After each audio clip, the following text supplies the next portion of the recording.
ਮੈਂ ਕਿ ਆਪ ਸਾਹਿਬ ਮਾਸ਼ਾਅੱਲਾ ਇਸ ਯੂਨੀਅਨ ਦੇ ਅੰਦਰ ਤੁਸੀਂ ਆਪਣਾ ਕੀ ਤੁਹਾਡਾ ਰੋਲ ਆ ਹੋਰ ਇਸ ਤੋਂ ਇਲਾਵਾ ਵੀ? ਇਸ ਤੋਂ ਇਲਾਵਾ ਜੀ ਇਸ ਪਿੰਡ ਦੇ ਵਿੱਚ ਇੱਕ ਮੈਂ ਵਾਹਲ ਫਾਰਮਰ ਆ, ਟਨਲ ਫਾਰਮਰ, ਜਿਹੜਾ ਟਨਲ ਫਾਰਮਿੰਗ ਮੈਂ ਹੀ ਕਰਦਾ। ਉਸ ਤੋਂ ਇਲਾਵਾ ਸਾਰੇ ਟ੍ਰੈਡੀਸ਼ਨਲ ਫਾਰਮਿੰਗ ਤੇ ਸਾਰੇ ਲੋਕ ਕਰ ਰਹੇ ਨੇ, ਟਨਲ ਫਾਰਮਿੰਗ ਮੈਂ ਹੀ ਕਰਦਾ ਇੱਥੇ, ਠੀਕ ਹੈ ਨਾ ਜੀ। ਸਬਜ਼ੀਆਂ ਦਾ ਕੰਮ ਮੈਂ ਹੀ ਕਰ ਰਿਹਾ, ਬਾਕੀ ਟ੍ਰੈਡੀਸ਼ਨਲ ਫਾਰਮਿੰਗ ਸਭ ਚੱਲ ਰਿਹਾ ਹੈ।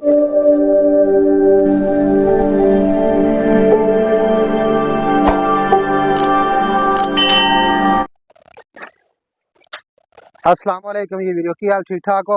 मैं थोड़ा वीर साकब मैर यूट्यूब चैनल सांझा पंजाब।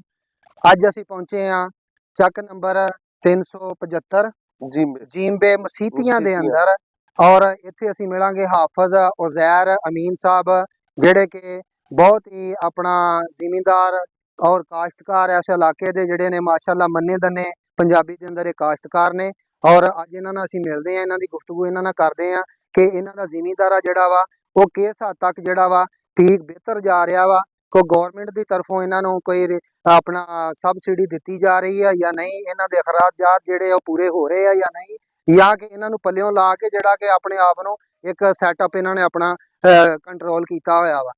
और या कि फिर इस तो हट के भी इन्हों के जो भी कोई मसाइल ने वो भी इन्हों के कोलों पुछदे आ, आया इन्हों के जिहड़ी जिनस आ किसी किस्म की भी वो जिहड़ी मंडी दे विच जांदी है उहदा रेट इन्हां नूं अच्छे तरीके नाल मिल रहा या नहीं।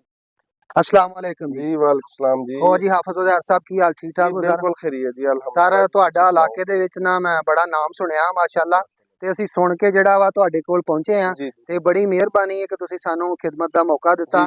ते असीं ये जानना चाहांगे कि ए अपना दिस रहा कि मिर्च जिहड़ी है तोड़ के भी लियाए है तुहाडे मजदूर बंदे वर्कर जिहड़े तुहाडे, और काफी मैं इधर भी देख रहा कि साइडां ते ये किन्ने रकबा जिहड़ा तुसीं मिर्च जिहड़ी काश्त कीती होई है जी? ये है जी तकरीबन 3.5 एकड़ जी मिर्च लगी हुई है। 3.5 एकड़ इन्हां दी मिर्च ही मिर्च आ जिहड़ी कि सब्ज मिर्च जिहड़ी है ना, ये 3.5 एकड़ इन्हां दी मिर्च आ। इस तो अलावा भी इन्हां दे कोल मैं देख चुकिया वां ਜਿਹੜੀਆਂ ਕਿ ਅਸੀਂ ਨੈਕਸਟ ਵੀਡੀਓ 'ਚ ਇਨਸ਼ਾਅੱਲਾ ਪਾਵਾਂਗੇ, ਉਹ ਵੀਡੀਓ ਅਪਲੋਡ ਕਰਾਂਗੇ ਕਿ ਇਹਨਾਂ ਨੇ ਕਰੇਲਾ ਵੀ ਬੀਜਿਆ ਹੋਇਆ ਵਾ, ਘੀਆ ਤੋਰੀ ਵੀ ਇਹਨਾਂ ਦੇ ਕੋਲ ਮੌਜੂਦ ਆ, ਔਰ ਅੰਗੂਰਾਂ ਦੇ ਬਾਗ ਵੀ ਇਹਨਾਂ ਦੇ ਕੋਲ ਆ। ਉਹਨਾਂ ਤੇ ਅਸੀਂ ਨੈਕਸਟ ਵੀਡੀਓ ਇਨਸ਼ਾਅੱਲਾ ਪਾਵਾਂਗੇ। ਪਹਿਲੋਂ ਸਭ ਤੋਂ ਪਹਿਲਾਂ ਤੇ ਇਹ ਪੁੱਛਾਂਗੇ ਇਹਨਾਂ ਨੂੰ ਕਿ ਹਾਫਿਜ਼ ਸਾਹਿਬ ਕਿੰਨੇ ਅਰਸੇ ਤੋਂ ਤੁਸੀਂ ਔਰ ਕੰਮ ਕਰ ਰਹੇ ਜੇ, ਕਿਆ ਗਵਰਨਮੈਂਟ ਦੀ ਤਰਫੋਂ ਤੁਹਾਨੂੰ ਕੋਈ ਸਬਸਿਡੀ ਦਿੱਤੀ ਜਾ ਰਹੀ ਹੈ ਇੱਥੇ? मैं सर 2015 तो टनल फार्मिंग कर रहे हैं। थोड़ी ऊंची बोलो। मैं ना जी 2015 तो 2015 तो जी 2015 तो टनल फार्मिंग कर रहे हैं। पहले काश्त करते सी खीरा करेला ये सारिया सब्जियां काश्त करते हैं। ठीक हो गया, ठीक है ना जी। हुण मिर्च वगैरह भी काश्त कर रहे हैं, नाल अंगूर भी आ, नाल अपना कपास भी आ। वो तो ट्रेडिशनल फार्मिंग तो ऑलमोस्ट चल रही है ना। ठीक ठीक माशाअल्लाह जी। जिहड़ी जदीद विच आ गई है टनल फार्मिंग च, ये है मिर्चा सब्ज, बेल तोरी है, करेला है, ये ਅਸੀਂ ਕਾਸ਼ਤ ਕਰ ਰਹੇ ਹਾਂ ਜੀ। माशाअल्लाह जी ਤੇ ਗਵਰਨਮੈਂਟ ਵੱਲੋਂ ਗਵਰਨਮੈਂਟ ਦੇ ਹਾਲਾਤ ਤੁਹਾਡੇ ਸਾਹਮਣੇ ਆ ਨਾ ਜੀ। ਬਿਲਕੁਲ ਜੀ। ਗੰਦਮ ਦਾ ਰੇਟ ਦੇਖ ਲਓ ਕਿੱਥੇ ਚਲਾ ਗਿਆ, ਗਵਰਨਮੈਂਟ ਤੇ ਕੋਈ ਸਪੋਰਟ ਨਹੀਂ ਕਰ ਰਹੀ ਜ਼ਿੰਮੇਦਾਰ ਨੂੰ। ਹਾਂਜੀ ਉਹ ਤੇ ਇਸ ਤਰ੍ਹਾਂ ਹੀ ਆ ਕਿ ਜਿਸ ਤਰ੍ਹਾਂ ਨਾ ਕਿ ਪਿਛਲੇ ਸੀਜ਼ਨ ਦੇ ਅੰਦਰ ਵੀ ਦੇਖਿਆ ਗਿਆ ਸੀ ਕਿ ਗਵਰਨਮੈਂਟ ਨੇ ਜਿਹੜਾ ਰੇਟ ਤਕਰੀਬਨ 4200 ਕੱਢਿਆ ਸੀ, ਲੇਕਿਨ ਉਹੀ ਗੰਦਮ ਜਿਹੜੀ ਆ ਉਹ ਗਵਰਨਮੈਂਟ ਦੇ ਜਦੋਂ ਗੱਲਿਆਂ ਦੇ ਵਿੱਚ ਜਾਂਦੀ ਆ ਉੱਥੇ ਉਹਨਾਂ ਨੇ ਪਤਾ ਨਹੀਂ ਕਿਹੜਾ ਪੁਰਜ਼ਾ ਫਿੱਟ ਕੀਤਾ ਕਿ ਉਹ ਜਾਂਦੇ ਹੀ ਉੱਥੇ ਰੇਟ ਜਿਹੜਾ ਉਹਦਾ ਜ਼ਿਆਦਾ ਹੋ ਜਾਂਦਾ। ਤੇ ਜਿੰਨੀ ਦੇਰ ਤੱਕ ਉਹ ਜ਼ਿਮੀਂਦਾਰ ਦੇ ਕੰਟਰੋਲ 'ਚ ਹੁੰਦੀ, ਜ਼ਿਮੀਂਦਾਰ ਦੇ ਕੋਲ ਪਈ ਹੁੰਦੀ ਆ, ਉਨੀ ਦੇਰ ਉਹਨੂੰ ਕੋਈ ਪੁੱਛਦਾ ਵੀ ਨਹੀਂ ਹੈ। ਜਿੰਨੀ ਦੇਰ ਤੇ ਜ਼ਿਮੀਂਦਾਰ ਦੇ ਕੋਲ ਹੈ ਉਹਦਾ ਤੇ ਕੋਈ ਉਹਦਾ ਪਰਸਾਨੇ ਹਾਲ ਨਹੀਂ। ਜਦੋਂ ਮਾਫੀਆਜ਼ ਦੇ ਹੱਥ ਵਿੱਚ ਚਲੀ ਜਾਂਦੀ ਆ ਤੇ ਉਹਦਾ ਰੇਟ ਡਬਲ ਹੋ ਜਾਂਦਾ। ਉਹ ਤੁਸੀਂ ਦੇਖ ਰਹੇ ਹੋ ਕੀ ਚੱਲ ਰਿਹਾ ਹੁਣ। ਉਹ ਪਿਛਲੇ ਸਾਲਾਂ 'ਚ 4000 ਸਰਕਾਰੀ ਰੇਟ ਸੀ, 4200 ਤੇ ਖਰੀਦ ਰਹੇ ਸੀ, ਔਰ ਏਸੀ ਸਾਹਿਬਾਨ ਆ ਕੇ ਛਾਪੇ ਮਾਰ ਰਹੇ ਸੀ ਪਿੰਡਾਂ ਵਿੱਚ ਕਿ ਗੰਦਮ ਆਪਣੀ ਦਿਓ, ਸਾਨੂੰ ਗੰਦਮ ਦਿਓ, ਠੀਕ ਹੈ ਨਾ ਜੀ। ਆ ਕੇ ਫੋਰਸੀ ਲੈ ਕੇ ਆਂਦੇ ਸੀ ਕਿ ਗੰਦਮ ਸਾਨੂੰ ਦਿਓ, ਜਮਾ ਕਰਵਾਓ ਸਾਨੂੰ, ਯਾਨੀ ਕਿ ਸਟਾਕ ਅਲਾਉ ਨਹੀਂ ਸੀ। ਹੁਣ ਜਿਹੜੇ ਜ਼ਿਮੀਂਦਾਰ ਆ ਉਹ ਏਸੀ ਸਾਹਿਬਾਨ ਨੂੰ ਲੱਭ ਰਹੇ ਆ ਕਿ ਉਹ ਕਿੱਥੇ ਨੇ, ਉਹ ਹੁਣ ਸਾਨੂੰ ਪੁੱਛਦਾ ਹੀ ਕੋਈ ਨਹੀਂ ਐਸਾ। ਠੀਕ ਹੈ। ਔਰ ਫਿਰ ਇਸੇ ਤਰ੍ਹਾਂ ਹੀ ਦੇਖਿਆ ਜਾਵੇ ਕਿ ਜ਼ਿਮੀਂਦਾਰਾਂ ਨੂੰ ਖਾਦਾਂ ਦੇ ਵਿੱਚ ਸਪਰੇਆਂ ਦੇ ਵਿੱਚ ਵੀ ਜਿਹੜਾ ਵਾ ਬਹੁਤ ਮੁਸ਼ਕਲਾਤ ਰਹੀਆਂ ਨੇ, ਬਹੁਤ ਜ਼ਿਆਦਾ ਮੁਸ਼ਕਲਾਤ। ਜਦੋਂ ਬਜਾਈ ਦਾ ਟਾਈਮ ਸੀ ਖਾਦਾਂ ਮਿਲਦੀਆਂ ਕੋਈ ਨਹੀਂ ਸੀ, ਯੂਰੀਆ ਮਿਲਦੀ ਨਹੀਂ ਸੀ, ਬਲੈਕ 'ਚ ਮਿਲ ਰਹੀਆਂ ਸੀ, ਅਗਰ ਮਿਲਦੀਆਂ ਵੀ ਸੀ ਲਾਈਨ 'ਚ ਲੱਗ ਕੇ, ਔਰ ਉਹ ਵੀ ਸਵੇਰ ਤੋਂ ਸ਼ਾਮ ਤੱਕ ਜ਼ਿਮੀਂਦਾਰ ਜਾ ਕੇ ਖੜਾ ਹੁੰਦਾ ਸੀ, ਫਿਰ ਸ਼ਾਮ ਨੂੰ 2 ਬੋਰੀਆਂ ਮਿਲਦੀਆਂ ਸੀ। 2 ਬੋਰੀਆਂ ਤੇ ਉਹਨਾਂ ਦਾ ਰੇਟ ਹਾਫਿਜ਼ ਸਾਹਿਬ ਉਸ ਟਾਈਮ ਕੀ ਸੀਗਾ? ਰੇਟ ਸਰ ਜਿਹੜਾ ਸਰਕਾਰੀ ਰੇਟ ਸੀ ਉੱਤੇ 2 ਬੋਰੀਆਂ ਮਿਲਦੀਆਂ ਸੀ, ਬਲੈਕ 'ਚ ਭਾਵੇਂ ਤੁਸੀਂ ਇੱਕ ਦਿਨ 'ਚ 2000 ਬੋਰੀ ਲੈ ਲਓ। ਬਲੈਕ ਦੇ ਉਹਦਾ ਰੇਟ ਕੀ ਲੱਗਦਾ ਸੀ ਫਿਰ?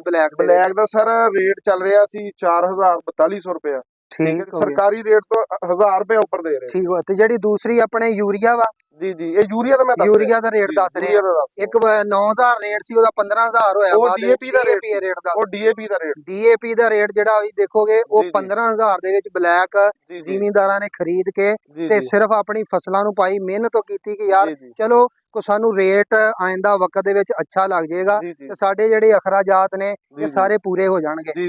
ਤੇ ਹਾਫਿਜ਼ ਸਾਹਿਬ ਤੁਸੀਂ ਮਾਸ਼ਾਅੱਲਾ ਜਿਹੜਾ ਵਾ ਇਹ ਕਾਫੀ ਰਕਬਾ ਤੁਹਾਡੇ ਕੋਲ ਮੌਜੂਦ ਆ, ਮੈਂ ਦੇਖ ਰਿਹਾ ਵਾਂ। ਤੇ ਇਸ ਤੋਂ ਇਲਾਵਾ ਵੀ ਕੋਈ ਆਪਣਾ ਕਾਰੋਬਾਰ ਹੈ ਆ ਜਾਂ ਕਿ ਸਿਰਫ ਇਹ ਜ਼ਿਮੀਂਦਾਰੇ ਤੇ ਤੁਹਾਡਾ ਨਿਜ਼ਾਮ ਆ? ਜੀ ਜੀ ਜ਼ਿਮੀਂਦਾਰਾ ਕਰ ਰਹੇ ਜੀ। ਇਸ ਤੋਂ ਇਲਾਵਾ ਡੇਅਰੀ ਫਾਰਮ ਆਪਣਾ, ਮੱਝਾਂ ਵਗੈਰਾ। ਠੀਕ ਹੋ ਗਿਆ। ਆਪਣਾ ਕੋਈ ਕਾਰੋਬਾਰ ਹੈ ਆ ਜਾਂ ਕਿ ਇਸ ਆਪਣਾ ਤਹਿਸੀਲ ਦੇ ਅੰਦਰ, ਜ਼ਿਲ੍ਹੇ ਦੇ ਅੰਦਰ ਮਾਸ਼ਾਅੱਲਾ ਤੁਹਾਡਾ ਮੈਂ ਦੇਖਿਆ ਕਿ ਵਾਹ ਤੁਸੀਂ ਖਰਚਾ ਕਰਨ ਵਾਲੇ ਬੰਦੇ ਲੱਗ ਮਹਿਸੂਸ ਹੋ ਰਹੇ ਆ। ਮੈਂ ਇੱਥੇ ਰੋਡ ਤੋਂ ਦੀ ਗੁਜ਼ਰ ਰਿਹਾ ਸੀ, ਹਾਫਿਜ਼ ਸਾਹਿਬ ਦੇ ਨਾਲ ਮੇਰੀ ਪਹਿਲੀ ਮੁਲਾਕਾਤ ਆ ਜੀ। ਕੋਈ ਇਹਨਾਂ ਦੇ ਨਾਲ ਮੇਰੀ ਵਾਕਫੀਅਤ ਨਹੀਂ ਸੀ, ਲੇਕਿਨ ਮੈਂ ਰੋਡ ਤੋਂ ਦੀ ਗੁਜ਼ਰ ਰਿਹਾ ਸੀ ਤੇ ਮੈਂ ਦੇਖਿਆ ਕਿ ਮਾਸ਼ਾਅੱਲਾ ਕੋਈ ਬੰਦਾ ਮਿਹਨਤ ਕਰਨ ਵਾਲਾ ਹੈ ਆ। ਕੋਈ ਇਲਾਕੇ ਦੇ ਵਿੱਚ ਨਾ ਹਰਿਆਲੀ ਮੈਨੂੰ ਇੱਥੇ ਮਹਿਸੂਸ ਹੋਈ ਇਸ ਏਰੀਏ ਦੇ ਅੰਦਰ, ਤੇ ਮੈਂ ਇੱਥੇ ਸਟਾਪ ਕੀਤਾ ਤੇ ਕੁਦਰਤੀ ਤੌਰ ਤੇ ਉੱਪਰ ਇਹ ਮੈਨੂੰ ਆਪਣੇ ਇੱਥੇ ਨਾ ਮਿਲ ਗਏ ਨੇ। ਇਹਨਾਂ ਦੀ ਰਿਹਾਇਸ਼ ਵੀ ਇਸ ਜਗ੍ਹਾ ਤੇ ਨਹੀਂ ਹੈ, ਦੂਰ ਰਹਿੰਦੇ ਨੇ, ਲੇਕਿਨ ਇਹ ਆਪਣੇ ਰਕਬੇ ਦੇ ਅੰਦਰ ਇੱਥੇ ਮੌਜੂਦ ਸੀਗੇ। ਇਹ ਬੜੀ ਗੱਲ ਆ, ਕੋਈ ਚਲੋ ਇਹ ਮਿਲ ਗਏ ਨੇ ਮੈਨੂੰ। ਤੇ ਉਹ ਇਸ ਤਰ੍ਹਾਂ ਹੈ ਕਿ ਹਾਫਿਜ਼ ਸਾਹਿਬ ਮਾਸ਼ਾਅੱਲਾ ਇਸ ਯੂਨੀਅਨ ਦੇ ਅੰਦਰ ਤੁਸੀਂ ਆਪਣਾ ਕੀ ਤੁਹਾਡਾ ਰੋਲ ਆ? ਇਸ ਤੋਂ ਇਲਾਵਾ ਜੀ ਇਸ ਪਿੰਡ ਦੇ ਵਿੱਚ ਇੱਕ ਮੈਂ ਵਾਹਲ ਫਾਰਮਰ, ਟਨਲ ਫਾਰਮਰ, ਜਿਹੜਾ ਟਨਲ ਫਾਰਮਿੰਗ ਮੈਂ ਹੀ ਕਰਦਾ। ਉਸ ਤੋਂ ਇਲਾਵਾ ਸਾਰੇ ਟ੍ਰੈਡੀਸ਼ਨਲ ਫਾਰਮਿੰਗ ਤੇ ਸਾਰੇ ਲੋਕ ਕਰ ਰਹੇ ਨੇ, ਟਨਲ ਫਾਰਮਰ ਮੈਂ ਹੀ ਕਰਦਾ ਇੱਥੇ। ਠੀਕ ਹੈ ਨਾ ਜੀ। ਸਬਜ਼ੀਆਂ ਦਾ ਕੰਮ ਮੈਂ ਹੀ ਕਰ ਰਿਹਾ, ਬਾਕੀ ਟ੍ਰੈਡੀਸ਼ਨਲ ਫਾਰਮਿੰਗ ਸਭ ਚੱਲ ਰਿਹਾ। ਇਹਦੇ ਵਿੱਚ ਹਾਫਿਜ਼ ਸਾਹਿਬ ਕਿ ਆਪਣਾ ਇਹ ਜਿਹੜਾ ਜ਼ਿਮੀਂਦਾਰੇ ਦੇ ਅੰਦਰ ਕਈ ਜਿਨਸਾਂ ਆ ਜਾਂਦੀਆਂ ਨੇ। ਗੰਦਮ ਆ ਜਾਂਦੀ ਆ, ਗੰਨਾ ਆ ਜਾਂਦਾ ਵਾ, ਤੇਲ ਆ ਜਾਂਦੀ ਆ, ਮਕਈ ਆ ਜਾਂਦੀ ਆ, ਨਰਮਾ ਕਪਾਹ ਆ ਜਾਂਦੀ ਆ, ਫਿਰ ਸਬਜ਼ੀਆਂ ਆ ਜਾਂਦੀਆਂ ਨੇ। ਇਹ ਤੁਹਾਨੂੰ ਤੇ ਮਾਸ਼ਾਅੱਲਾ ਕਿੰਨੇ ਅਰਸੇ ਤੋਂ ਤੁਸੀਂ ਇਹ ਜ਼ਿਮੀਂਦਾਰਾ ਦੇ ਵਿੱਚ ਪੜੇ ਹੋਏ? ਇਹ ਸਰ ਮੈਂ 2014-15 ਤੋਂ ਕਰ ਰਿਹਾ। ਠੀਕ ਹੋ ਗਿਆ ਮਾਸ਼ਾਅੱਲਾ। ਔਰ 2015 ਤੋਂ ਮੈਂ ਸਟਾਰਟ ਕੀਤਾ ਸੀ ਟਨਲ ਫਾਰਮਿੰਗ ਦਾ। ਪਹਿਲੇ ਅਸੀਂ ਟ੍ਰੈਡੀਸ਼ਨਲੀ ਕਰ ਰਹੇ ਸੀ, ਸਬਜ਼ੀਆਤ ਦਾ। ਤੇ ਇਹਦੇ ਵਿੱਚ ਤੁਹਾਨੂੰ ਕੀ ਜਜਮੈਂਟ ਹੋਈ ਇੰਨੇ ਅਰਸੇ ਦੇ ਅੰਦਰ ਕਿ ਸਬਜ਼ੀਆਤ ਦੇ ਅੰਦਰ ਜ਼ਿਆਦਾ ਠੀਕ ਆ, ਅਖਰਾਜਾਤ ਨੂੰ ਅਫੋਰਡ ਕਰਦੇ ਹੋਇਆ ਬੰਦਾ ਆਪਣਾ ਜਿਹੜਾ ਵਾ ਸਹੀ ਮੁਨਾਫਾ ਕਮਾ ਸਕਦਾ, ਕਿ ਜਾਂ ਕਿ ਦੂਸਰੀਆਂ ਜਿਹੜੀਆਂ ਨੇ ਮਸਲਨ ਗੰਦਮ ਆ ਜਾਂ ਗੰਨਾ ਹੈ ਜਾਂ ਕਪਾਸ ਆ ਜਾਂ ਤੇਲ ਆ, ਉਹਨਾਂ ਦੇ ਅੰਦਰ ਸਹੀ ਜਿਹੜਾ ਮੁਨਾਫਾ ਮਿਲਦਾ? ਸਰ ਮੁਨਾਫਾ ਅਗਰ ਦੇਖਿਆ ਜਾਵੇ ਇਹ ਡਿਪੈਂਡ ਕਰਦਾ ਰੇਟ ਤੇ। ਹੁਣ ਮਾਸ਼ਾਅੱਲਾ ਜਦੋਂ ਈਦ ਨਜ਼ਦੀਕ ਆਂਦੀ ਆ, ਹਾਂਜੀ, ਜਿਸ ਤਰ੍ਹਾਂ ਕਿ ਆ ਵੇਖੋ ਨਾ ਹੁਣ ਮਿਰਚਾਂ ਆ ਇਹਨਾਂ ਨੇ ਤੋੜੀਆਂ ਹੋਈਆਂ। ਅਗਰ ਮੰਡੀ ਦੇ ਅੰਦਰ ਇਹਨਾਂ ਨੇ ਹੁਣ ਕਿਤਨਾ ਖਰਚਾ ਕੀਤਾ ਹੋਇਆ, ਇਹ ਸਾਫ ਦੂਰੋਂ ਬਾਹਰੋਂ ਰੋਡ ਤੋਂ ਵੀ ਦੇਖੀਏ ਨਾ, ਇਹ ਇੱਕ ਨਜ਼ਰ ਆ ਰਿਹਾ ਵਾ। ਇਹਨਾਂ ਦੀ ਗੱਲ ਤੋਂ ਇਲਾਵਾ ਵੀ ਨਜ਼ਰ ਆ ਗਿਆ ਕਿ ਇਸ ਰਕਬੇ ਦੇ ਉੱਤੇ ਕੋਈ ਬੰਦਾ ਮਗਰ ਇਹਦਾ ਬੈਕਗ੍ਰਾਉਂਡ ਤੇ ਹੈ ਆ, ਇੱਥੇ ਕੋਈ ਖਰਚਾ ਕਰਨ ਵਾਲਾ ਹੈ ਆ। ਲੇਕਿਨ ਅਗਰ ਹਾਫਿਜ਼ ਸਾਹਿਬ ਨੂੰ ਇਹ ਹੁਣ ਮਿਰਚਾਂ ਤੋੜ ਕੇ ਬੈਠੇ ਨੇ, ਇਹਨਾਂ ਦੇ ਵਰਕਰ ਲਿਆ ਰਹੇ ਆ ਤੋੜ ਕੇ, ਮੁਲਾਜ਼ਮ ਜਿਹੜੇ ਆ, ਇਹ ਮੰਡੀ ਦੇ ਅੰਦਰ ਸੁਬਾਹ ਨੂੰ ਜਾਣੀਆਂ, ਇਹਨਾਂ ਦਾ ਰੇਟ ਅੱਛਾ ਨਹੀਂ ਲੱਗੇਗਾ। ਤੇ ਹਾਫਿਜ਼ ਸਾਹਿਬ ਜਿਹੜੇ ਆ ਇਹਨਾਂ ਦਾ ਜਿਹੜੇ ਅਖਰਾਜਾਤ ਨੇ ਹੋਏ ਨੇ ਜਾਂ ਜਿਹੜੇ ਇਹਨਾਂ ਨੇ ਮਜ਼ਦੂਰ ਰੱਖੇ ਨੇ, ਉਹ ਅਖਰਾਜਾਤ ਇਹਨਾਂ ਦੇ ਸਪਰੇਵਾਂ ਦੇ, ਇਹਨਾਂ ਦੇ ਖਾਦਾਂ ਦੇ, ਇਹਨਾਂ ਦੇ ਪਾਣੀ ਦੇ, ਇਹਨਾਂ ਦੇ ਜਿਤਨੇ ਵੀ ਅਖਰਾਜਾਤ ਨੇ, ਉਹ ਅਗਰ ਇਹਨਾਂ ਮਿਰਚਾਂ ਤੋਂ ਇਹਨਾਂ ਨੇ ਪੂਰੇ ਕਰਨੇ ਆ ਨਾ, ਤੇ ਅਗਰ ਉਹ ਇਹਨਾਂ ਨੂੰ ਮੰਡੀ ਦੇ ਵਿੱਚ ਰੇਟ ਸਹੀ ਲੱਗੇਗਾ ਤੇ ਪੂਰੇ ਕਰ ਪਾਉਣਗੇ। ਅਗਰ ਨਹੀਂ ਲੱਗੇਗਾ ਤੇ ਨਾ ਉਹ ਵਰਕਰਾਂ ਨੂੰ ਕੁਝ ਮਿਲੇਗਾ, ਨਾ ਇਹਨਾਂ ਦੇ ਕੋਲ ਕੁਝ ਪੱਲੇ ਪਏਗਾ। ਤੇ ਆਇੰਦਾ ਵਾਸਤੇ ਜਿਹੜਾ ਇਹ ਮਿਰਚ ਜਾਂ ਇਹ ਕਰੇਲਾ ਜਾਂ ਇਹ ਤੋਰੀ ਇਹ ਲਗਾਉਣ ਨਹੀਂ ਲੱਗੇ ਹੈ। ਇਸ ਵਾਸਤੇ ਇਹ ਮੰਡੀ ਦੇ ਅੰਦਰ ਰੇਟ ਦਾ ਹੋਣਾ ਜਿਹੜਾ ਇਹ ਬਹੁਤ ਹੀ ਇੱਕ ਮਾਇਨੇ ਰੱਖਦਾ ਵਾ ਜ਼ਿਮੀਂਦਾਰ ਵਾਸਤੇ ਖਾਸ ਤੌਰ ਤੇ। ਬਿਲਕੁਲ ਇਹ ਜ਼ਰੂਰੀ ਨਹੀਂ, ਮੈਂ ਇਹ ਗੱਲ ਨਹੀਂ ਕਹਿੰਦਾ ਕਿ ਚੀਜ਼ ਜਿਹੜੀ ਹੈ ਬਹੁਤ ਹੀ ਮਹਿੰਗੀ ਮਾਰਕੀਟ ਦੇ ਅੰਦਰ ਹੋ ਜਾਵੇ, ਕਿ ਇੱਕ ਜਿਹੜਾ ਮਜ਼ਦੂਰ ਪੇਸ਼ਾ ਬੰਦਾ ਵਾ, ਦਿਹਾੜੀਦਾਰ ਬੰਦਾ, ਉਹਦੇ ਵਾਸਤੇ ਚੀਜ਼ ਲੈਣੀ, ਖਰੀਦਣੀ, ਸਬਜ਼ੀ ਖਰੀਦਣੀ ਉਹਦੇ ਵਾਸਤੇ ਮੁਸ਼ਕਲ ਹੋ ਜਾਏ। ਲੇਕਿਨ ਇਹ ਆ ਕਿ ਗੌਰਮੈਂਟ ਜਿਹੜੀ ਆ ਉਹਨੂੰ ਇਹ ਚਾਹੀਦਾ ਕਿ ਚਲੋ ਜਿਹੜੇ ਕਿਸਾਨ ਲੋਕ ਨੇ ਨਾ, ਜ਼ਿਮੀਂਦਾਰ ਕਾਸ਼ਤਕਾਰ ਲੋਕ ਨੇ, ਮੈਂ ਪਿਛਲੀਆਂ ਵੀਡੀਓ ਦੇ ਅੰਦਰ ਵੀ ਇਹ ਕਹਿੰਦਾ ਰਹਿਣਾ ਕਿ ਕਾਸ਼ਤਕਾਰ ਇੱਕ ਐਸਾ ਜ਼ਮੀਨਦਾਰ, ਇੱਕ ਐਸਾ ਸਾਡੇ ਮੁਲਕ ਦਾ ਜਿਹੜਾ ਸ਼ੋਭਾ ਵਾ ਕਿ ਜਿਹਦੇ ਨਾਲ ਸਾਰੀਆਂ ਜ਼ਰੂਰੀਆਤ ਜ਼ਿੰਦਗੀ ਜੁੜੀਆਂ ਨੇ। ਇਹਦੇ ਤੋਂ ਬਗੈਰ ਰੀੜ ਦੀ ਹੱਡੀ ਆ ਜੀ। ਹਾਂਜੀ, ਇੱਕ ਰੀੜ ਦੀ ਹੱਡੀ ਆ ਕਾਸ਼ਤਕਾਰ ਜਿਹੜਾ ਇੱਕ ਜ਼ਿਮੀਂਦਾਰ ਆ। ਇਹਦੇ ਤੋਂ ਬਗੈਰ ਸਾਰਾ ਕੁਝ ਜਿਹੜਾ ਨਾ, ਅਗਰ ਜ਼ਿੰਦਗੀ ਨਿਜ਼ਾਮੇ ਜ਼ਿੰਦਗੀ ਅਸੀਂ ਚਲਾਉਣਾ ਚਾਹੀਏ ਤੇ ਉਹ ਮੁਸ਼ਕਲ ਆ, ਨਹੀਂ ਚੱਲ ਸਕਦਾ। ਤੇ ਅਗਰ ਇਹਨਾਂ ਨੂੰ ਰੇਟ ਸਹੀ ਲੱਗੇਗਾ ਤੇ ਆਂਦਾ ਵਾਸਤੇ ਵੀ ਚੀਜ਼ ਨੂੰ ਕਾਸ਼ਤ ਕਰ ਲੈਣਗੇ। ਅਗਰ ਇਹਨਾਂ ਨੂੰ ਰੇਟ ਨਹੀਂ ਲਈ ਸਹੀ ਲੱਗੇਗਾ ਮਾਰਕੀਟ ਦੇ ਅੰਦਰ, ਤੇ ਇਹਨਾਂ ਨੇ ਅਗਲੀ ਦਫਾ ਨੂੰ ਕਿਉਂ ਕਾਸ਼ਤ ਕਰਨਾ, ਇਹ ਕੋਈ ਹੋਰ ਚੀਜ਼ ਕਾਸ਼ਤ ਕਰ ਲੈਣਗੇ। ਠੀਕ ਹੋ ਗਿਆ ਨਾ। ਲਿਹਾਜ਼ਾ ਕਿ ਜ਼ਿਮੀਂਦਾਰ ਜਿਹੜੀ ਵੀ ਆਪਣੀ ਜਿੰਸ ਜਿਹੜਾ ਮਾਰਕੀਟ ਦੇ ਅੰਦਰ ਜਦੋਂ ਲੈ ਕੇ ਜਾਏ ਤੇ ਇਹਦੇ ਉਹ ਰੇਟ ਤੇ ਡਿਪੈਂਡ ਕਰਦਾ ਕਿ ਉਹਨੂੰ ਰੇਟ ਅੱਛਾ ਲੱਗ ਜਾਵੇ, ਉਹਦੇ ਅਖਰਾਜਾਤ ਪੂਰੇ ਹੋਣ, ਉਹਦੇ ਜਿਹੜੇ ਮੁਲਾਜ਼ਮਾਂ ਦੀਆਂ ਤਨਖਾਹਾਂ ਪੂਰੀਆਂ ਹੋਣ, ਉਹਦੇ ਸਪਰੇਵਾਂ ਦੇ, ਉਹਦੇ ਖਾਦਾਂ ਦੇ, ਇਹ ਸਾਰੇ ਅਖਰਾਜਾਤ ਜਿਹੜੇ ਰੇਟ ਤੇ ਡਿਪੈਂਡ ਕਰਦੇ। ਬਿਲਕੁਲ। ਤੇ ਇਹ ਹਾਫਿਜ਼ ਸਾਹਿਬ ਮਾਰਕੀਟ ਦੇ ਅੰਦਰ ਇਹ ਜਿਹੜਾ ਹੁਣ ਮਿਰਚ ਆ ਤੁਸੀਂ ਮਿਸਾਲ ਤੋੜ ਕੇ ਬੈਠੇ ਆ, ਜੀ ਜੀ ਇਹਦਾ ਰੇਟ ਹੁਣ ਕੀ ਚੱਲ ਰਿਹਾ ਇਸ ਟਾਈਮ ਸਰ ਮਾਰਕੀਟ ਦੇ ਅੰਦਰ? ਹੁਣ ਕਿਉਂਕਿ ਨਜ਼ਦੀਕ ਹੈ ਈਦ ਆ ਰਹੀ ਹੈ, ਬੱਕਰਾ ਈਦ ਆ ਬੱਕਰਾ ਰਹੀ ਈਦ ਆ, ਆ ਰਹੀ, ਉਹਦੀ ਵਜ੍ਹਾ ਤੋਂ ਹੁਣ ਇਹਦਾ ਰੇਟ बढ़िया ਹੋਇਆ ਵਾ। ਰੇਟ ਹੁਣ ਠੀਕ ਹੈ ਜੀ ਯਾਨੀ ਜੀ ਕਿ ਹੁਣ ਇਹਦਾ ਠੀਕ ਹੈ ਰੇਟ ਸਾਡਾ ਠੀਕ ਹੋ 110 ਰੁਪਏ ਕਿਲੋ ਸਾਡੀ ਮਿਰਚ ਜਾ ਰਹੀ ਹੈ ਹੁਣ ਇਸ ਟਾਈਮ। ਇਸ ਟਾਈਮ। ਨਹੀਂ ਮਾਸ਼ਾਅੱਲਾ ਮੈਂ ਦੇਖ ਰਿਹਾ ਕਿ ਮਿਰਚ ਵੀ ਤੁਹਾਡੀ ਇਹ ਫਰੈਸ਼ ਦੇਖੋ ਵਾ, ਨਾ, ਇਹ ਦੇਖੋ ਇਹ ਇੱਕ ਲੈਦਾ, ਇਹ ਦੇਖੋ ਵੈਰਾਈਟੀ ਹੈ ਦੂਸਰੀ ਠੀਕ ਹੋ ਗਿਆ variety ਮਾਸ਼ਾਅੱਲਾ। ਇਹ ਮਾਸ਼ਾਅੱਲਾ ਇਹਨਾਂ ਦੇ ਕੋਲ ਜੀ ਦੋ ਵੈਰਾਈਟੀਆਂ ਜਿਹੜੀਆਂ ਨੇ ਨਾ ਉਹ ਇਸ ਟਾਈਮ ਮੌਜੂਦ ਆ, ਇਹ ਲਸ਼ ਗ੍ਰੀਨ ਵੈਰਾਈਟੀ ਹੈ, ਠੀਕ ਹੋ ਗਿਆ, ਇਹ ਥੋੜੀ ਪੁਰਾਣੀ ਹੋ ਗਈ ਆ ਇਸ ਲਈ ਤੇ ਥੋੜੀ ਰੈੱਡ ਹੈ ਮਿਰਚ। ਯਾਨੀ ਕਿ ਇਹਦਾ ਇਹ ਹੁਣ ਐਂਡ ਤੇ ਜਾ ਰਹੀ ਹੈ, ਖਤਮ ਹੋਣ ਤੇ ਆ, ਜੀ ਜੀ ਔਰ ਇਹ ਜਿਹੜੀ ਹੈ ਇਹਦੀ ਸ਼ੁਰੂਆਤ ਆ। ਬਿਲਕੁਲ ਸ਼ੁਰੂਆਤ ਹੈ, ਬਿਲਕੁਲ ਠੀਕ ਹੋ ਬਿਲਕੁਲ ਗਿਆ। ਬਿਲਕੁਲ। ਇਹ ਉਹ ਪੌਦੇ ਨੇ ਜਿਹੜੇ ਥੋੜੇ ਨਾ ਵੀਕ ਹੋ ਗਏ ਨੇ, ਠੀਕ ਹੈ। ਕਮਜ਼ੋਰ ਨੇ, ਉਹਨਾਂ ਦੀ ਮਿਰਚ ਨੂੰ ਥੋੜਾ ਹੈ ਮਸਲਾ। ਇਹ ਜਿਹੜੀ ਦੂਸਰੀ ਵੈਰਾਈਟੀ ਆ, ਬਿਲਕੁਲ ਇਹ ਫਰੈਸ਼ ਆ ਲੈਦਰ ਵੈਰਾਈਟੀ ਹੈ, ਬਿਲਕੁਲ ਲਸ਼ ਗ੍ਰੀਨ ਹੈ, ਠੀਕ ਮਾਸ਼ਾਅੱਲਾ ਜੀ। ਤੇ ਮਾਸ਼ਾਅੱਲਾ ਬੜਾ ਤੇ ਅੱਛਾ ਰੇਟ ਮਿਲ ਰਿਹਾ ਹੁਣ, ਠੀਕ ਅੱਲਾ ਹੋ ਦਾ ਗਿਆ। ਬੜਾ ਹੀ ਕਰਮ ਹੈ ਜੀ। ਤੇ ਜਿਹੜੇ ਪਹਿਲਾਂ ਮਸਲਨ ਇਸ ਤੋਂ ਪਹਿਲਾਂ ਕਿ ਚੱਲ ਜੋ ਕੋ ਹਮ ਇੱਕ ਮਹੀਨਾ ਜਾਂ ਅਗਰ 15 ਦਿਨ ਪਿੱਛੇ ਜੀ ਚਲੇ ਜੀ ਜਾਈਏ ਜੀ ਉਸ ਤੇ ਟਾਈਮ ਉਦੋਂ ਰੇਟ ਕੀ ਸੀ? ਉਸ ਟਾਈਮ ਦਰਮਿਆਨਾ ਰੇਟ ਸੀ, ਦਰਮਿਆਨਾ ਰੇਟ ਸੀ, ਨਾ ਜ਼ਿਆਦਾ ਵੀ ਨਹੀਂ ਸੀ ਨਾ ਇੰਨਾ ਕਮ ਸੀ, ਠੀਕ ਬਸ ਹੋ ਗਿਆ, ਠੀਕ ਸੀ ਮਾਸ਼ਾਅੱਲਾ, ਠੀਕ ਚੱਲ ਰਿਹਾ ਸੀ। ਠੀਕ ਹੋ ਗਿਆ। ਹੁਣ ਕਿਉਂਕਿ ਇਹ ਡਿਪੈਂਡ ਕਰਦਾ ਜਿਹੜਾ ਨਾ ਕੋਈ ਵੀ ਕੰਮ ਆ ਨਾ ਜੀ, ਇਹ ਜੀ, ਡਿਮਾਂਡ ਸਪਲਾਈ ਤੇ ਡਿਪੈਂਡ ਕਰਦਾ। ਜੀ ਹੁਣ ਮਾਸ਼ਾਅੱਲਾ ਇਹਦੀ ਹੈ ਡਿਮਾਂਡ ਜ਼ਿਆਦਾ, ਅੱਗੇ ਆ ਰਹੀ ਈਦ ਆ ਰਹੀ, ਈਦ ਦਾ ਕਰਕੇ ਇਹਦੀ ਡਿਮਾਂਡ ਜ਼ਿਆਦਾ ਹੈ ਮਾਰਕੀਟ ਦੇ ਜੀ ਅੰਦਰ। ਜੀ, ਔਰ ਸਪਲਾਈ ਕਮ ਹੈ ਇਹਦੀ, ਜੀ ਸਪਲਾਈ ਕਮ ਹੋਣ ਦੀ ਵਜ੍ਹਾ ਤੋਂ ਇਹਦਾ ਰੇਟ ਜ਼ਿਆਦਾ ਹੈ। ਠੀਕ ਹੋ ਠੀਕ ਗਿਆ ਅੱਛਾ ਰੇਟ ਆ, ਬਹੁਤ ਅੱਛਾ ਰੇਟ ਮਾਸ਼ਾਅੱਲਾ। ਜੀ ਜੀ। ਤੇ ਅਗਰ ਹਾਫਿਜ਼ ਸਾਹਿਬ ਇਸ ਤੋਂ ਇਲਾਵਾ ਅਸੀਂ ਦੇਖੀਏ ਤੇ ਤੁਹਾਡੇ ਕੋਲ ਹੋਰ ਵੀ ਰਕਬੇ ਦੇ ਅੰਦਰ ਮੈਂ ਦੇਖ ਰਿਹਾ ਤੇ ਕਿਹੜੀਆਂ ਫਸਲਾਂ ਤੁਹਾਡੇ ਕੋਲ ਮੌਜੂਦ ਇਹ ਇੱਧਰ ਲੱਗਾ ਹੋਇਆ ਮਿਰਚ, ਉਹ ਪਿਛਲੀ ਸਾਈਡ ਤੇ ਲੱਗੀ ਹੋਈ ਬੇਲ ਤੋਰੀ ਇਧਰਲੀ ਸਾਈਡ ਤੇ? ਜੀ, ਉਹ ਤੁਸੀਂ ਸ਼ੁਰੂ ਤੋਂ ਜਦੋਂ ਆਏ ਸੀ ਉੱਥੇ ਦੇਖਿਆ ਹੋਣਾ, ਉੱਥੇ ਲੱਗਾ ਹੋਇਆ ਕਰੇਲਾ ਵੀ ਉਹਦੀ ਲੱਗਾ। ਪਰਲੀ ਸਾਈਡ ਤੇ ਸਾਡੇ ਕੋਲ ਲੱਗਾ ਹੋਇਆ ਅੰਗੂਰ। ਬਿਲਕੁਲ ਮੈਂ ਅੰਗੂਰ ਦੀਆਂ ਬੇਲਾਂ ਵੀ ਦੇਖੀਆਂ, ਔਰ ਜੀ, ਜੀ। ਅੰਗੂਰਾਂ ਤੋਂ ਦੇਖ ਕੇ ਤੇ ਜੀ। ਕਰੇਲੇ ਨੂੰ ਦੇਖ ਕੇ ਮੈਂ ਜਿਹੜਾ ਨਾ ਜੀ, ਇੱਥੇ ਜੀ। ਸਟਾਪ ਕੀਤਾ ਜੀ ਤੇ ਜੀ ਕਿ ਮਾਸ਼ਾਅੱਲਾ ਕਹਿੰਦਾ ਮੈਨੂੰ ਵਾਵਾ ਹਰਿਆਲੀ ਇੱਥੇ ਨਜ਼ਰ ਆਈ ਆ, ਜੀ ਜੀ ਕਿਉਂਕਿ ਹੁਣ ਮੌਸਮ ਵੀ ਬਹੁਤ ਗਰਮ ਜਾਣ ਡਿਆ ਇਸ ਟਾਈਮ, ਜੀ ਜੀ ਲੋ ਪੈ ਰਹੀ ਆ।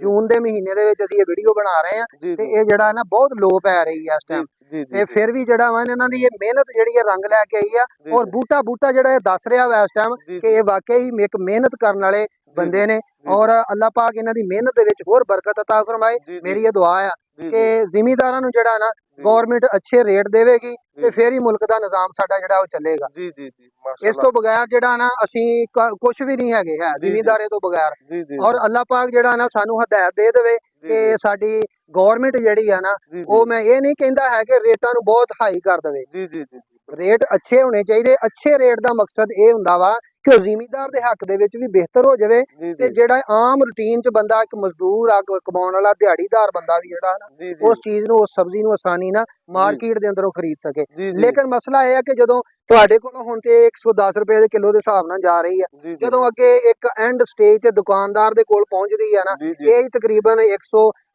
150 ਤੋਂ ਤਾਂ ਉੱਪਰ ਚਲੇ ਜਾਣੀ। ਮੈਨੂੰ 150 ਤੋਂ ਇਹ ਤਕਰੀਬਨ 200 ਤੇ ਸੇਲ ਹੋਣੀ ਹੈ, 200 ਤੇ ਜਾ ਕੇ ਸੇਲ ਹੋਣੀ ਹੈ ਜੀ। ਫਿਰ ਇਹਦੇ ਵਿੱਚ ਇਹ ਡਿਪੈਂਡ ਹੈ ਨਾ ਕਿ ਦੇਖੋ ਇਹਨਾਂ ਨੇ ਤੇ 110 ਦੇ ਹਿਸਾਬ ਨਾਲ ਦੇ ਦਿੱਤੀ ਹੈ, ਅੱਗੋਂ ਫਿਰ ਲਾ ਲਓ ਕਿ ਦੁਕਾਨਦਾਰਾਂ ਨੇ ਜਿੰਨੀਆਂ ਗਾਂ ਹੱਥਾਂ ਦੇ ਵਿੱਚ ਜਾਣੀ ਆ, ਇਹਦਾ ਰੇਟ ਉਸ ਨਾਲ ਹੀ ਵੱਧਦਾ ਜਾਣਾ। ਜੀ ਜੀ ਜੀ ਬਿਲਕੁਲ ਠੀਕ ਹੋ ਗਿਆ ਜੀ। ਹਾਫਿਜ਼ ਸਾਹਿਬ ਬੜੀ ਮਿਹਰਬਾਨੀ ਸਰ, ਸ਼ੁਕਰੀਆ ਜੀ ਸਰ, ਬਹੁਤ ਸ਼ੁਕਰੀਆ, ਬਹੁਤ ਸ਼ੁਕਰੀਆ। ਹੈ ਜੀ ਮਾਸ਼ਾਅੱਲਾ ਹਾਫਿਜ਼ ਉਜ਼ੈਰ ਸਾਹਿਬ, ਇਹ ਉਹਨਾਂ ਦੇ ਜੀ ਅੰਗੂਰਾਂ ਦਾ ਬਾਗ ਵੀ ਆ ਜਿਹਦੇ ਬਾਰੇ ਅਸੀਂ ਗੱਲ ਕਰ ਰਹੇ ਸੀ ਨਾ, ਇਹ ਉਹਨਾਂ ਦਾ ਅੰਗੂਰਾਂ ਦਾ ਬਾਗ ਆ ਕਿ ਦੇਖੋ ਮਾਸ਼ਾਅੱਲਾ ਅੰਗੂਰਾਂ ਦੇ ਨਾਲ ਨਾ ਜਿਹੜਾ ਬੇਲਾਂ ਭਰੀਆਂ ਪਈਆਂ ਨੇ। ਇੱਥੋਂ ਸਾਬਤ ਹੁੰਦਾ ਹੈ ਕਿ ਇਹ ਇੱਕ ਮਿਹਨਤੀ ਬੰਦੇ ਨੇ, ਔਰ ਇਹ ਮਿਹਨਤ ਵੀ ਕਰਦੇ ਨੇ ਤੇ ਫਿਰ ਹੀ ਮਿਹਨਤ ਦਾ ਜਿਹੜਾ ਫਲ ਅੱਲਾਹ ਪਾਕ ਅਤਾ ਕਰਦਾ ਵਾ। ਪੈਸਾ ਵੀ ਖਰਚ ਕਰਦੇ ਆ ਇੱਥੇ, ਮਿਹਨਤ ਵੀ ਕਰਦੇ ਆ। ਇਹ ਇਹਨਾਂ ਦੇ ਮਜ਼ਦੂਰ ਜਿਹੜੇ ਨੇ, ਆ ਦੇਖੋ ਇੱਥੇ ਫਿਰ ਰਹੇ ਆ, ਹਰ ਟਾਈਮ ਮੌਜੂਦ ਨੇ ਇੱਥੇ ਬਾਗ ਦੇ ਅੰਦਰ। ਇਹ ਸਾਹਮਣੇ ਵੀ ਅਗਰ ਤੁਸੀਂ ਦੇਖ ਸਕੋ ਤੇ ਸਾਹਮਣੇ ਵੀ ਬੰਦੇ ਜਿਹੜੇ ਉਹ ਵੀ ਅੰਗੂਰ ਤੋੜ ਰਹੇ ਆ ਇੱਥੇ। ਤੇ ਮਾਸ਼ਾਅੱਲਾ ਬਾਗ ਇਹਨਾਂ ਦਾ ਜਿਹੜਾ ਹਰਿਆ ਭਰਿਆ ਵਾ, ਤੇ ਚੱਕ ਸੀਤੀਆਂ ਦੇ ਅੰਦਰ ਇਹ ਜਿਹੜਾ ਬਾਗ ਇਹਨਾਂ ਦਾ ਮੌਜੂਦ ਆ।